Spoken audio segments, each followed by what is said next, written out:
What is up, Kings? It's Andy Graziosi helping you unleash your confidence. In today's video, we're gonna talk about no contact, the mistaken belief that you should break no contact.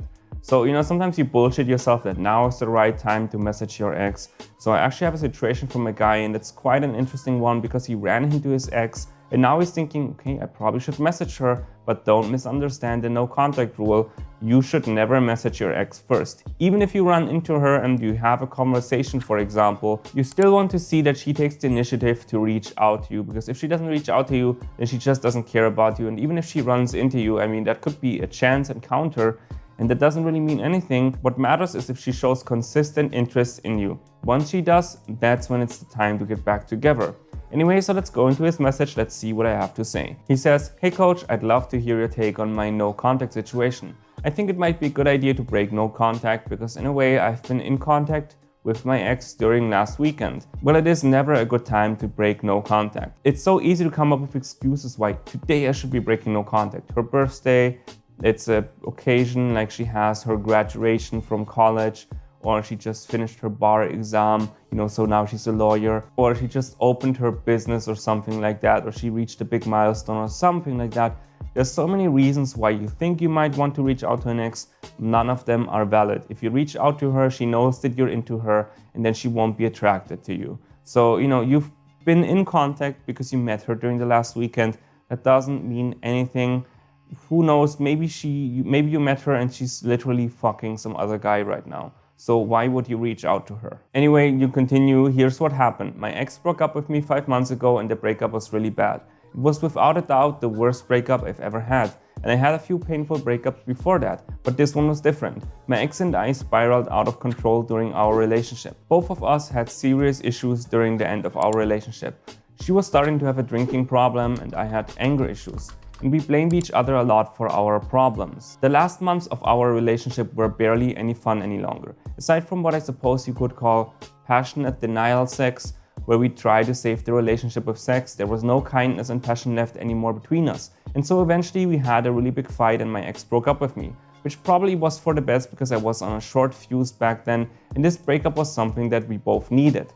At first I didn't see it that way though. I begged a lot. I went from being angry in our relationship to having no self-respect, and I chased her for almost 2 months. It went from being a mostly mutual breakup to me being the one who conceded and be the one to look for attention. I really screwed it up. I felt back then that it was my fault, which to an extent it probably was. My ex did not have a drinking problem when we started dating, but I had anger issues way before we dated. So I don't think I was the best influence on her. Look, even if that is true, if you were not the best influence on her, she still had her flaws. And from the sounds of it, it really sounds to me that you both actually should just be focused on fixing your issues right now.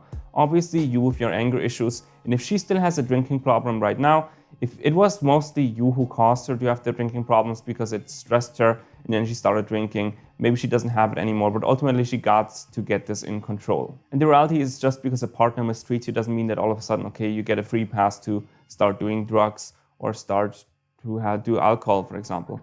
Yeah, okay, so you mistreated her, you had anger issues, but that doesn't mean that now she should also be doing a lot of stupid shit. You both shouldn't be doing stupid shit, so first fix yourself. And obviously you lost your respect, your self-dignity, and that didn't work. So, I don't know if you fixed your anger issues, but if you haven't fixed them, I can guarantee you will still have the same issues in the relationship when you get back together. Because let's be real, having anger issues is not really something nice. I sometimes see let's just call it the cliche. We call it bule here in Indonesia, but also in the Philippines. I lived a long time in the Philippines, and you see these cliche white guys. And I know now I sound like a feminist or like a patriarchal, whatever, but it's just something that's just true. It's white people or people. It could also be someone who's not white, but it's basically people from the West who just have problems of gratitude and are always angry. Nobody wants to hang out with these people. Like, we're always just laughing about these people. It changed me a lot to actually be now here in Asia because people are very grateful and generous and kind all the time. And so now I'm also one of those people who just laugh about these people because nobody wants to be with a person or talk to a person who's always angry, always frustrated, always complaining. So clearly, if you don't fix your anger issues, she's not gonna wanna hang out with you. That's just the reality of it. So fix your anger issues, and you actually say, anyway, I decided to go no contact after 2 months. So these 2 months or now your no contact should be really a period for you to figure out, why do I have anger issues? Go see a therapist, go read a book, figure out your problem. Why are you so angry? Why do you have such a short fuse? Why can't you just be normal, calm? Why can't you just take it in when something bad happens? You take a breath, you absorb it, but you then let it out again. Instead, you're just keeping it inside, you're bottling it up, and it just gets worse and worse. And then I guess you're probably exploding in anger. I used to have anger issues in the past as well. So, like I said, I used to be like that, kind of grumpy and always looking for problems. Now that I live in Asia, I learned my lesson that anger is really fucking useless. So you should also realize that it's useless, so use no contact to work on that. Anyway, you say it seemed pointless and I had lost hope. I felt like she didn't care about me at all, and then there was silence between the two of us for the last 3 months. Again, I just want to point out here that, it sounds to me that you've been doing no contact just to get her back. Don't do no contact just to get her back. You have to do it to change yourself, to fix your issues. And, if you change yourself, if you fix your issues, then you're going to be in a place when she comes back and you can tell that she didn't fix her issues. You're actually not going to want her back. And that's actually the right approach. This is how it should be. You should only get back with an ex if she also fixed her issues. It always takes two to tango, and if one of you doesn't fix their issues, then you find a better person. That's just the reality. If you're not the better person, then she's going to find a better man. If she's not a better woman, then you're going to find a better woman. So don't just do no contact just to get her back, all right? So just to make this clear, I'm not saying that you 100% said this here, but it sounds to me that you're just doing no contact for the sake of doing no contact to, get her back. So with that said, you say, well, you did no contact for 3 months, but well, there still is, I guess, some contact. But we ran into each other last weekend during a night out. I don't know if she was going to be there, but then I saw her in the club and she noticed me. The awkward thing is that my group of friends and her group of friends actually bumped into each other and started having a conversation. And somehow she and I had a short conversation, but it was just really brief. She just asked me who those guys were that I was with because they were a new group of friends of mine from Aikido Club. I just told her a bit about what I was up to. Then I wanted to ask her how she was doing and inquire about her. But then one of her friends dragged her to go on the dance floor and off she went.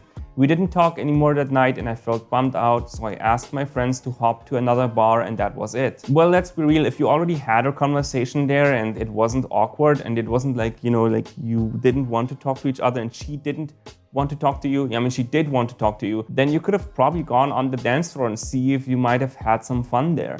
This would have been a good opportunity just to gauge if this could work out. Problem is, you then went not home, you went to another bar and you felt bummed out, so you didn't take your shot. Now you think, I'm gonna message her, and I think now it's too late. So you say, now I wonder if it makes sense to message her right now. I guess you could say that no contact has been broken, although unintentionally. I think since we had a conversation and while it wasn't long or amazing, I felt like she wasn't angry with me anymore. I think her demeanor has changed, so I have a feeling it would be a good time to start a real conversation with her. What do you think? Should I use the momentum that's there and see if we can go back to normal conversations? Thanks a lot, coach. No, like I said, it was a good opportunity in the bar to actually do this, but now basically it's gone. So what you should do now is you clearly say that she is not angry. And this is just what I said basically. She was okay talking to you basically, right? Maybe it was weird, but ultimately she didn't run away from you. So that is actually a good sign. But now if you start chasing her, if you now message her, she can tell that you're totally still into her. It sounded to me that you were basically playing it cool. It wasn't affecting you too much in the bar, and she probably felt that. But then she went off to the dance floor. Hey, whatever, shit happens. So I'm assuming when she left for the dance floor, she felt kind of neutral to maybe a little bit good. And perhaps if you would have gone on the dance floor, then it would have felt actually really good for her.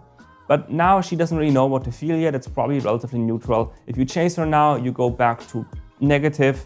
You go back to being the one who chases, and you said that you had to concede basically, and you both had flaws in the relationship. So look, I think she should be the one to chase you right now. You could actually say that she ditched you. She went off to the dance floor. I know that was not really her fault because a friend wanted her to go. So, she could have said like, hey, no, I want to stay here. I want to talk to my ex a little bit longer, but she didn't. So she left you hanging there essentially. I don't think she did this maliciously or run away from you unless you're not giving the full picture here and she felt uncomfortable. But the bottom line is she went off. So the way that I see it is that she should make some effort to actually reach out to you. And if she doesn't, then don't message her. This is just you trying to make up a bullshit excuse.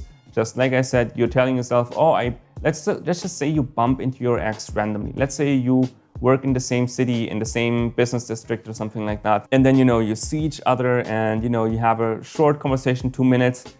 Do you think you would then message her? No, of course not. Would you message her if you bumped into her for like 30 seconds and you would just exchange hi or something like that? No, of course not. If she's not reaching out to you, if she's not chasing you, then she's not interested in you. Basically, you fucked it up when you started begging. So now she has all the power. So you gotta take your power back. Wait for her to chase you, get your power back. Then you can see that she's into you. Then you can have some fun. And then maybe you can do something like this actually again. Maybe she's like someone who likes to party, although she used to have a drinking problem. So maybe hold off on that. Maybe that's not a good idea. Maybe do something more casual, a casual date.